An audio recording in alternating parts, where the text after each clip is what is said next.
when I first worked with her, it was on the Thank You Next album. And literally it was just, I worked at, record plant, and basically I was at the position there where I was kind of like the engineer that they referred to. If you booked an union engineer, there's a few people that they all like would refer. And so I was one of those. And so I just got the referral. And it went well, we got the record done. I think it was probably ended up being like, because they had spent a month maybe in New York starting the record. So, and they had done a lot of the work there. So I think we ended up probably working like 2 months maybe.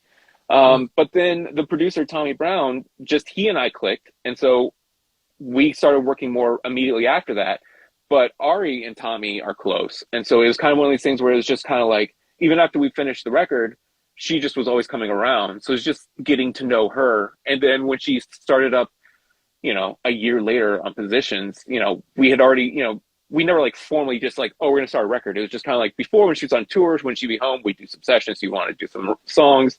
When I knew like, oh, okay, she and I are clicking is when she was doing some records that didn't involve Tommy and still called me. So like the feature for Lizzo didn't have anything to do with Tommy. The song's already written, done. It's just a feature thing. But so I was like, all right, so she's not just booking Tommy and I'm the guy that comes.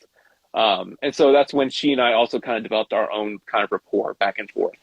I think some of it comes down to personality, like we just get along, but I also think it's also, kind of clues into like, I have a good understanding of like the way she likes to work, how she likes to hear things, how she likes, her vocals to be presented, and just kind of like, and just what she needs to be comfortable, which is really with any artist, that's really the struggle. It's not finding the right EQ or like getting the compression right. It's what do they need to feel comfortable, and whether that's a rough mix or whether that's the pace of the session.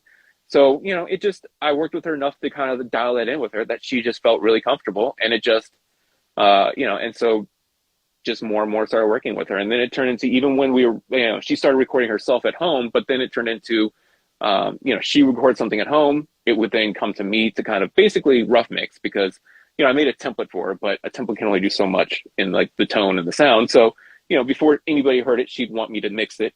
And then we'd send those vocals off. And, after we finished positions, we'd send those off and those would go for features. And yeah, we just continued from there.